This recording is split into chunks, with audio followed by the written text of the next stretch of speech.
DK Shivakumar ತಮ್ಮ ಸ್ವಕ್ಷೇತ್ರಕ್ಕೆ ತೆರಳಿದ್ದಾರೆ. ತುಂಗಣಿ ಗ್ರಾಮಕ್ಕೆ ಈಗ ಆಗಮಿಸಿದ್ದಾರೆ ಸಿಎಂ. ಹಾರೋಹಳ್ಳಿಯಿಂದ ತುಂಗಣಿ ಗ್ರಾಮಕ್ಕೆ ಸಿಎಂ ಆಗಮನ ಆಗಿದ್ದು ಬೆಂಗಳೂರು ದಕ್ಷಿಣ ಜಿಲ್ಲೆ ಕನಕಪುರ ತಾಲೂಕಿನಲ್ಲಿರುವಂತಹ ಗ್ರಾಮ. ಸ್ವಕ್ಷೇತ್ರದಲ್ಲಿ ಡಿಕೆಶಿ ರೌಂಡ್ಸ್ ಮುಂದುವರೆದಿದೆ. ಮಾತನಾಡ್ತಿದ್ದಾರೆ ಡಿಕೆಶಿ. ಈ ಭಾಗ ಅಕ್ಕಪಕ್ಕ ಏನಿದೆ, ಇಲ್ಲಿ ಅನೇಕ ಜನ ನೀವೆಲ್ಲ ನನ್ನ ಕಷ್ಟಕಾಲದಲ್ಲಿ ಪ್ರಾರ್ಥನೆ ಮಾಡಿದ್ದೀರಿ, ದೇವ್ರಿಗೆ ಅರ್ಕೆಗಳು ಕೊಟ್ಟಿದ್ದೀರಿ, ಕೇಸ್ ಹಾಸ್ಕೊಂಡಿದ್ದೀರಿ, ಹೋರಾಟ ಮಾಡಿದ್ದೀರಿ, ಎಲ್ಲ ಕೂಡ ತಾವೆಲ್ಲ ಮಾಡಿದ್ದೀರಿ. ನಿಮ್ಮೆಲ್ಲರ ಶ್ರಮ, ಆ ಶ್ರಮಕ್ಕೆ ಇವತ್ತು ಫಲ ಸಿಕ್ಕಿದೆ. 2 ದಿನ ಲೇಟ್ ಆಗಿರ್ಬೋದು, ನಾನು ಇಲ್ಲ ಅಂತ ನಾನು ಹೇಳುದಿಲ್ಲ. ಆದ್ರೂ ಕೂಡ ಸಿದ್ದರಾಮಯ್ಯನವರು ನುಡಿದಂತೆ ನಾನು ಕೂಡ ಪಕ್ಷದ ಆದೇಶದಂತೆ ಪಕ್ಷಕ್ಕೆ ಗೌರವನ ಕೊಟ್ಟು ಪಕ್ಷದ ಮಾರ್ಗದರ್ಶನಕ್ಕೆ ಅವಕಾಶವನ್ನು ಕೊಟ್ಟು ಇವತ್ತು ಅವರು ಕೂಡ ಬಹಳ ಸರಳತೆಯಿಂದ ಬಿಟ್ಕೊಟ್ಟಿದ್ದಾರೆ.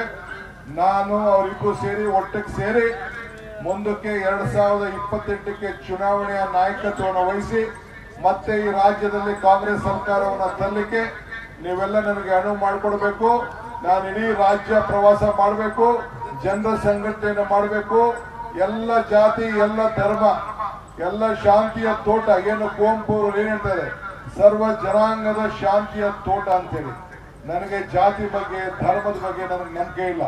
ನಿಮ್ಮ ಪ್ರೀತಿ, ನಿಮ್ಮ ವಿಶ್ವಾಸ, ಎಲ್ಲ ಜಾತಿ, ಎಲ್ಲ ಧರ್ಮದವರು ಕೂಡ ನನ್ನ ಅಣ್ಣ ತಮ್ಮದಿರಂತೆ ನಾನು ನೋಡ್ಕೊಂಡಿದ್ದೇನೆ. ಅದೇ ರೀತಿ ನಾನು ಕಾಪಾಡ್ಕೊಂಡು ಹೋಗ್ತೇನೆ. ಇಷ್ಟು ಬಹಳ ಅಭಿಮಾನ ಪೂರ್ವಕವಾಗಿ ನಾನು ಬಂದಂತ ಸಂದರ್ಭದಲ್ಲಿ ಹಾರೋಹಳ್ಳಿಯಲ್ಲಿ, ಕನಕಪುರ, ತಲಗಟ್ಟಪುರ ನೀವೆಲ್ಲ ಸೇರಿ ನನಗೆ ಸ್ವಾಗತವನ್ನ ಕೊಟ್ಟಿದ್ದೀರಿ. ಇದನ್ನ ಮುಂದುವರ್ಸ್ಕೊಂಡು ಹೋಗ್ಬೇಕು. ನಾವು ಕೂಡ ಕೆಲಸ ಮಾಡಬೇಕು. ಗಲಾಟೆ ಮಾಡ್ಕೊಳಕ್ ಹೋಗ್ಬೇಡಿ. ಯಾವ ಪೊಲೀಸ್ ಸ್ಟೇಷನ್ಗೆ ಹೇಳಿದ್ದೀನಿ ನಾನು, ಕೇಸು ಪಾಸು ಬರೀ ಊರಲ್ಲೆಲ್ಲ ರಾಜ್ಯ ಮಾಡ್ಕೊಂಡಿರ್ಬೇಕು. ಕೇಸ್ ಹಾಕೊಂಡ್ರೆ ಯಾರನ್ನೂ ಹತ್ತಿರ ಸೇರಿಸ್ಬಿಡಿ ಅಂತ ಕೂಡ ನಾನು ಹೇಳಿದ್ದೇನೆ. ಎಲ್ಲ ತಾಳ್ಮೆಯಿಂದ ಎಲ್ಲರೂ ಒಟ್ಟಿಗೆ ತೆಗೆದುಕೊಂಡು ಹೋಗ್ಬೇಕು. ನಿಮ್ಮ ಕ್ಷೇತ್ರದಲ್ಲಿ ಅಭಿವೃದ್ಧಿ ಯಾರಾಗಬೇಕು ಆಗ್ಬೇಕು. ಸೊ ಎಲ್ಲರೂ ಕೂಡ ಸಮಾನತೆಯಿಂದ ನೀವೆಲ್ಲ ಕಾಣಬೇಕು. ಎಲ್ಲ ತಾಯಂದಿರು ಎಲ್ಲರೂ ಕೂಡ ಯಾರು ಹೆಣ್ಮಕ್ಳಿಗೆ ಈಗೇನು ನಾನು 5 ಗ್ಯಾರಂಟಿ ಕೊಟ್ಟೆ, ನಾನು ಪಕ್ಷದ ಅಧ್ಯಕ್ಷನಾಗಿ ಏನು ಗ್ಯಾರಂಟಿ 5 ಗ್ಯಾರಂಟಿಯನ್ನು ಕೊಟ್ಟೆ. ಈ 5 ಗ್ಯಾರಂಟಿ ಇಡೀ ರಾಷ್ಟ್ರಕ್ಕೆ ಒಂದು ದೊಡ್ಡ ಗ್ಯಾರಂಟಿಯಾಗಿ ಇಡೀ ವಿಶ್ವ ನಿಮ್ಮ ಮಗ ಕೊಟ್ಟಂತ ತೀರ್ಮಾನವನ್ನ ಎಲ್ಲ ಮೆಚ್ತಾ ಇದ್ದಾರೆ. ಸೊ ನಾನು ಸಿದ್ದರಾಮಯ್ಯನವರು ಮೊದಲನೇ ಸಂಪುಟದಲ್ಲೇ ನಾವೆಲ್ಲ ಸೇರಿ ಆ ತೀರ್ಮಾನವನ್ನ ಮಾಡ್ದು. ಇವತ್ತು ಆ ಯೋಜನೆಗಳು ಅದೆಲ್ಲ ಸರಿಯಾದ ರೀತಿಯಲ್ಲಿ ನ್ಯಾಯಬದ್ಧವಾಗಿ ಜನರಿಗೆ ತಲುಪಬೇಕು. ಆ ರೀತಿ ನೀವೆಲ್ಲ ಸೇರಿ ಕೆಲಸವನ್ನ ಮಾಡಬೇಕು. ನಾನು ಮುಂದಕ್ಕೆ ಇದೇ ತೋಡಿಗೆ ಬಂದು ಭೂಮಿ ಪೂಜೆಯನ್ನ, ಆಸ್ಪತ್ರೆ ಭೂಮಿ ಪೂಜೆಗೆ ನಾನು ಮಾಡ್ತೇನೆ.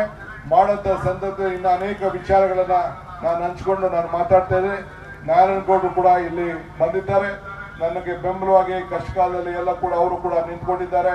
ಇವತ್ತು ಅಲ್ಲೆಲ್ಲ ತುಣಿಪುರ ಸ್ವಾಮಿ ರೋಡಲ್ಲಿ ನಿಂತಿದ್ದ, ಅದ್ಯಾಕೆ ರೋಡಲ್ಲಿ ನಿಂತಿದ್ದ ಗೊತ್ತಿಲ್ಲ, ಇಲ್ಲಿಗೆ ಬರ್ಬೇಕಾಯ್ತು ಅವನು. ರೋಡಲ್ಲಿ ಅವನ್ನೆಲ್ಲ ನೋಡಿದೆ ತುಣಿಪುರ ಸ್ವಾಮಿನ. ದುರ್ಗೇಗೌಡರು ಪಾಪ ನನ್ನ ಮೇಲೆ ಎಲೆಕ್ಷನ್ ನಿಂತಿದ್ರು, ಅವರು ನನ್ನ ಜೊತೆ ನಿಂತ್ಕೊಂಡು ಬೆಂಬಲವಾಗಿ ನಿಂತಿದ್ದಾರೆ. ಸೊ ದೊಡ್ಡ ಹುಡುಗರು, ಯುವಕರ ಭವಿಷ್ಯ, ಈ SIR ಏನ್ ಬಂದಿದೆಯಲ್ಲ, ಎಲ್ಲರೂ ಕೂಡ ಹೊಸದಾಗಿ ಅರ್ಜಿ ಹಾಕೋಬೇಕು. ನೀವು ಹಳೆ ನಮ್ದು ಓಟ್ ಇದೆ ಅಂತ ತಿಳ್ಕೊಂಡ್ರೆ ನಿಮ್ಗೆ ಆಗೋದಿಲ್ಲ. SIR ಅಲ್ಲಿ ಮತ್ತೆ ನೀವು ಅರ್ಜಿ ಹಾಕ್ಬೇಕು. ನೀವು ಅರ್ಜಿ ಹಾಕಿ ನೀವು ವೋಟ್ ಸೇರಿಸ್ಬೇಕು. ವೋಟ್ ಸೇರಿಸಿಲ್ಲ ಅಂದ್ರೆ ನಿಮ್ಗೆ ಅಕ್ಕಿ ಸಿಕ್ಕುದಿಲ್ಲ, ಕರೆಂಟ್ ಸಿಕ್ಕುದಿಲ್ಲ, ಮತ್ತು ನಿಮ್ಮ ಗೃಹಲಕ್ಷ್ಮಿ ಸಿಕ್ಕುದಿಲ್ಲ. ಇದೆಲ್ಲ ತಲೆಯಲ್ಲಿ ಇಟ್ಕೋಬೇಕು. ನೀವು ಎಲ್ಲ ಭಾಗ್ಯಗಳು ಇವತ್ತು ಎಲ್ಲ ಗ್ಯಾರಂಟಿಗಳು ಸಿಗ್ಬೇಕಾದ್ರೆ ನೀವು ಓಟು ಕನಕಪುರದಲ್ಲೇ ಉಳಿಸ್ಕೊಳ್ಬೇಕು. ಕನಕಪುರದಲ್ಲಿ ಓಟ್ ಉಳಿಸ್ಕೊಂಡಾಗ ಮಾತ್ರ ನಿಮ್ಗೆಲ್ಲ ಕೂಡ ಅನುಕೂಲ ಆಗ್ತದೆ. ಇದು ನಿಮ್ ತಲೆಯಲ್ಲಿ ಇರ್ಬೇಕು. ದಯವಿಟ್ಟು ಯಾರು ಬೆಂಗಳೂರಲ್ಲಿ ಹೋಗಿ ಉದ್ಯೋಗ ಇದ್ದೀರಿ, ಅವನ್ನೆಲ್ಲ ಕೂಡ ಓಟನ್ನ ಸರಿಯಾದ ರೀತಿಯಲ್ಲಿ ತನ್ನ ಸ್ವಂತ ಮನೆಯಲ್ಲಿ, ಊರಿನಲ್ಲೇ ಕೂಡ ಓಟನ್ನ ಉಳಿಸ್ಕೊಳ್ಳಿಕ್ಕೆ ನೀವೆಲ್ಲ ಸೇರಿ ಮಾಡಬೇಕು. ಸೊ ಎಲ್ಲ ವರ್ಗದವ್ರಿಗೆ ನನಗೆ ಇವತ್ತು ನಾನು ಯಾಕೆ ಫಸ್ಟ್ ಇಲ್ಲಿ ಕನಕಪುರಕ್ಕೆ ಬಂದಿದ್ದೀನಿ ಅಂತಂದ್ರೆ, ನೀವು ಬೆಂಗಳೂರು ಬಂದು ನಾನು ಭೇಟಿ ಮಾಡೋಕೆ ಆಗುದಿಲ್ಲ, ಕಷ್ಟ ಆಗ್ತದೆ, ಕ್ಷಮಿಸ್ಬೇಕು. ಇಡೀ ರಾಜ್ಯದಿಂದ ಜನ ಬರ್ತಾರೆ. ಅದಕ್ಕೆ ಎಲ್ಲ ಬಿಟ್ಬಿಟ್ಟು ಫಸ್ಟ್ ನನ್ನ ಕ್ಷೇತ್ರದ ಜನತೆ ನೋಡೋಣ, ನಿಮ್ಮ ಪಾದಗಳಿಗೆ ನಮಸ್ಕಾರ ಹೇಳೋಣ, ನಿಮ್ಮ ಆಶೀರ್ವಾದನ ಪಡೋಣ, ನಿಮ್ಮ ಕೈಯನ್ನ ಬಳಸ್ಪಡಿಸೋಣ ಅಂತೇಳಿ ನಾನು ಇಲ್ಲಿಗೆ ಬಂದಿದ್ದೇನೆ. ಸೊ ತಾವೆಲ್ಲ ವ್ಯವಸಾಯ ಬಿಡಕ್ಕೆ ಹೋಗ್ಬೇಡಿ, ನಿಮ್ಮ ಜಮೀನು ಮಾರ್ಕೊಳಕ್ ಹೋಗ್ಬೇಡಿ, ಆಯ್ತಾ? ಸಿರಿಕಲ್ಚರ್ ಮಾಡಿ, ಹಾರ್ಟಿಕಲ್ಚರ್ ಮಾಡಿ, ಫ್ಲಾರಿಕಲ್ಚರ್ ಮಾಡಿ, ವ್ಯವಸಾಯ ಉಳಿಸ್ಕೊಳ್ಳಿ, ಜಮೀನು ಉಳಿಸ್ಕೊಳ್ಳಿ. ಜಮೀನು ಬೆಂಗಳೂರು ದಕ್ಷಿಣ ಜಿಲ್ಲೆ ಅಂತ ಮಾಡಿದ ತಕ್ಷಣ ಏನಾಯ್ತು, ನಿಮ್ ಜಮೀನೆಲ್ಲ ಗಗನಕ್ಕೆ ಕೊಂಡೋಯ್ತು, ಆದಾಯ ಎಲ್ಲ ಪಾತ್ರಕ್ಕೆ ಬಂದ್ಬಿಡ್ತು, ಬೆಲೆ ಗಗನಕ್ಕೆ ಹೋಯ್ತು. ಇನ್ನೇನ್ ಕೊಡ್ಬೇಕು? ಸೊ ಹಂಗೆ ಯಾರು ಇರೋ ಸ್ವಲ್ಪ ದಯವಿಟ್ಟು ಈ ರೀತಿ ತಾವೆಲ್ಲ ಸೇರಿ ಮಾಡಬೇಕು. ಮುಂದಕ್ಕೆ ಕನಕಪುರದಲ್ಲೇ ಒಬ್ಬ ಪ್ರತ್ಯೇಕವಾದಂತ ಅಧಿಕಾರಿನ ನಾನು ಇಡ್ತೀನಿ. ನಿಮ್ದು ಏನೇನು ಅರ್ಜಿ ಇದೆ ತಂದಲ್ಲಿ ಕೊಡಿ. ಅವ್ನು ಬಂದು ನನಗಲ್ಲಿ ಬೆಂಗಳೂರಲ್ಲಿ ಪಟ್ಟಿ ಕೊಡ್ತಾನೆ. ಅದನ್ನೆಲ್ಲ ನೋಡ್ಬಿಟ್ಟು ನಾನೇ ಯಾರ್ಯಾರಿಗೆ ಏನೇನು ಸಹಾಯ ಮಾಡಬೇಕು ಅಂತೇಳಿ ಬೆಂಗಳೂರಲ್ಲಿ ತೀರ್ಮಾನ ಮಾಡ್ತಾರೆ. ಇಲ್ಲಿ ಒಬ್ಬ KS ಆಫೀಸರು, ಒಬ್ಬ ರೆಸ್ಪಾನ್ಸಿಬಲ್ ಆಫೀಸರ್ನ ಇಲ್ಲಿ ನನ್ನ ಕಚೇರಿಯಲ್ಲಿ ಇಟ್ಟಿರ್ತೀನಿ. ಏನೇ ಇದ್ರು ಇಲ್ಲಿ ಬಂದು ಅರ್ಜಿ ಕೊಟ್ರೆ ಅಲ್ಲೂ ಒಂದು ಆಫೀಸ್ ಇಟ್ಟಿರ್ತೀನಿ. ಇಲ್ಲಿ ಬಂದು ಅರ್ಜಿ ಕೊಟ್ರೆ ಇಲ್ಲಿ ಬಂದವರೆ ಸ್ವಾಮಿ ಅಲ್ಲಿ ಬಂದು ಅರ್ಜಿ ಕೊಟ್ರೆ ಎಲ್ಲದೂ ಕೂಡ ಆ ಬಗೆಯ ಸಮಸ್ಯೆನ ಬಗೆಹರಿಸುವಂತ ಕೆಲಸವನ್ನ ಮಾಡ್ತೀನಿ. ಇಷ್ಟು ದೊಡ್ಡ ಸಂಖ್ಯೆಯಲ್ಲಿ ತಾವೆಲ್ಲ ಬಂದು ಆಶೀರ್ವಾದ ಮಾಡ್ಲಿಕ್ಕೆ ನೀವೆಲ್ಲ ಬಂದಿದ್ದೀರಿ. ನಿಮ್ಮೆಲ್ಲರೂ ಕೂಡ ಮತ್ತೆ ನನ್ನ ಕೋಟಿ ನಮಸ್ಕಾರ ಕಳಿಸ್ತೀನಿ. ಎಲ್ಲ ನನ್ನ ತಾಯಂದಿರಿಗೆಲ್ಲರೂ ಕೂಡ ನಮಸ್ಕಾರ, ಯುವಕರಿಗೆ ನಮಸ್ಕಾರ, ಎಲ್ಲರೂ ಕೂಡ. ಆಮೇಲೆ ಎಲ್ಲರೂ ಕೂಡ ಎಲ್ಲ ಪಾರ್ಟಿಯವರು ಕೂಡ ವಿಶ್ವಾಸಕ್ಕೆ ತೆಗೆದುಕೊಳ್ಳಿ. ಎಲ್ಲರೂ ಕೂಡ ರಾಜಕಾರಣ ಒಂದು ಹಂತಕ್ಕೆ ಪಟ್ಟಾಯ್ತು. ಯಾರ ಮೇಲೂ ದೇಶ ಬೇಡ, ಯಾರ ಮೇಲೂ ಗಲಾಟೆ ಬೇಡ, ಯಾರನ್ನೂ ದೂಷಣೆ ಮಾಡೋದು ಬೇಡ. ಅವರ ಕರ್ಮ ಒಳ್ಳೇದು ಮಾಡಿದ್ದು ಕೆಟ್ಟದ್ದು ಮಾಡೋದೆಲ್ಲ ದೇವರು ನೋಡ್ಕೊಳ್ಳಿ. ನಾವು ನಮ್ಗೆ ಸಿಕ್ಕಿದ್ದಂತ ಅಧಿಕಾರದಲ್ಲಿ ಎಲ್ಲರನ್ನ ಒಟ್ಟಿಗೆ ತೆಗೆದುಕೊಂಡೋಗಿ ಎಲ್ಲರಿಗೂ ನಮ್ಗೆ ಏನ್ ಸಹಾಯ ಮಾಡಕ್ ಆಗ್ತದೋ ಆ ಸಹಾಯ ಮಾಡಿ ಆ ಜನತೆಯ ಋಣವನ್ನ ತೀರ್ಸೋಣ. ಅದಕ್ಕೆ ನೀವೆಲ್ಲ ಕೂಡ ಭದ್ರವಾಗಿ ಸಹಕಾರ ಕೊಡಬೇಕು ಅಂತ ಹೇಳಿ ಪ್ರಾರ್ಥಿಸಿ ನಿಮ್ಮೆಲ್ಲರಿಗೂ ಮತ್ತೆ ಅಭಿನಂದಿಸಿ ನಾನು ಮಾತು ಮುಗಿಸ್ತೇನೆ. ಎಲ್ಲರಿಗೂ ನಮಸ್ಕಾರ. ಎಸ್, ಕನಕಪುರದಲ್ಲಿದ್ದಾರೆ ಸಿಎಂ DK ಶಿವಕುಮಾರ್. ತಮ್ಮ ಸ್ವಕ್ಷೇತ್ರಕ್ಕೆ ಹೋಗಿದ್ದಾರೆ. ಮುಖ್ಯಮಂತ್ರಿ ಆದ ಮೇಲೆ ಇದೆ ಮೊದಲ ಭೇಟಿ. ಅವರಿಗೆ ಭರ್ಜರಿಯಾದಂತಹ ಸ್ವಾಗತ ಸಿಕ್ಕಿದೆ. ಹಾಗೆ ತಮ್ಮ ಕ್ಷೇತ್ರದ ಜನತೆಗೆ ಎಲ್ಲ ರೀತಿಯಲ್ಲೂ ಕೂಡ ಸಹಾಯ ಮಾಡೋದಾಗಿ, ಎಲ್ಲರನ್ನು ಒಟ್ಟಿಗೆ ತೆಗೆದುಕೊಂಡು ಹೋಗೋದಾಗಿ ನುಡಿದಿದ್ದಾರೆ ಸಿಎಂ. ನಾನು ನಿಮ್ಮ ಸಿಎಂ, ನಾನು ನಿಮ್ಮ ಸೇವಕ ಅಂದರು DK ಶಿವಕುಮಾರ್. ಮೆಟ್ರೋದಲ್ಲೇ ಪ್ರಯಾಣ ಬೆಳೆಸಿದ್ರು ಹಾರೋಹಳ್ಳಿವರೆಗೆ. ಅಲ್ಲಿಂದ ರೋಡ್ ಶೋ, ನಂತರ ಈಗ ಕನಕಪುರದ ತುಂಗಡಿ ಗ್ರಾಮದಿಂದ ದೃಶ್ಯಗಳಲ್ಲಿ ನೋಡ್ತಾ ಇದ್ದೀವಿ. ಭರ್ಜರಿಯಾದಂಥ ಸ್ವಾಗತ. ಕೆಲವರು ತಮ್ಮ ಅಹವಾಲುಗಳನ್ನು ಕೂಡ ಅಲ್ಲೇ ಕೊಡ್ತಾ ಇದ್ದಾರೆ. ಒಳ್ಳೆ ಆಡಳಿತ ಕೊಡೋದಾಗಿ ಭರವಸೆಯನ್ನು ನೀಡ್ತಾ ಇದ್ದಾರೆ ಸಿಎಂ.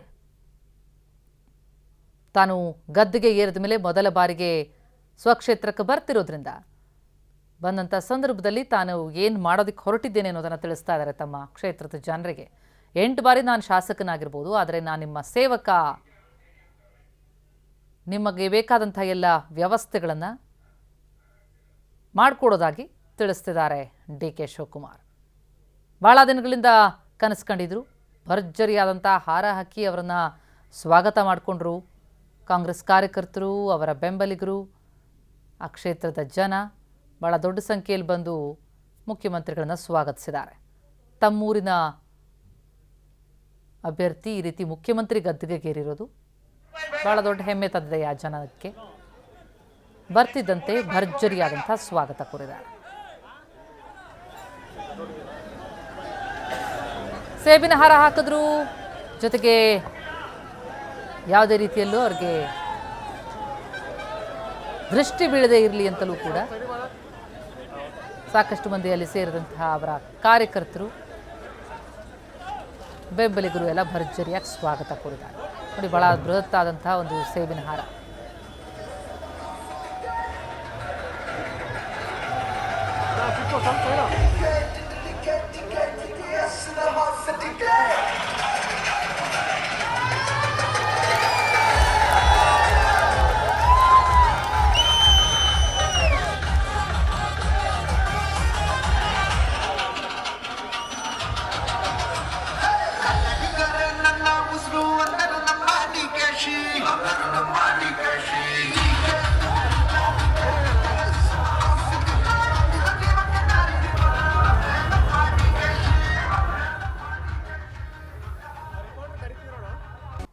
ಇನ್ನು DK ಶಿವಕುಮಾರ್ ಅವರು ಮಾತನಾಡ್ತಾ ಇದ್ದಾರೆ, ಬನ್ನಿ ನೋಡೋಣ.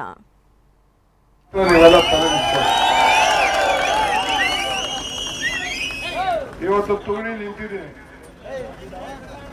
ಆವತ್ತಿನ ಕಾಲದಲ್ಲಿ ನಮ್ಮ ತುಗಣಿ ಅರಸು ಇಲ್ಲಿಲ್ಲ. ನಮ್ಮ ಚಿಕ್ಕ ಅರಸು ಬಂದ ದೊಡ್ಡ ಅರಸು ಇಲ್ಲ. ನಾನು ತಾಲೂಕ್ ಪಂಚಾಯತಿಯಿಂದ TAPCದಿಂದ ನಮ್ಮ ನಿಮ್ಮೂರವರೇ ಆದಂತ ನಮ್ಮ ಲೀಡರು ಈಗ ನನ್ನ ಜೊತೆಲಿ ಸರಿಯಲ್ಲ ಕಣಯ್ಯ.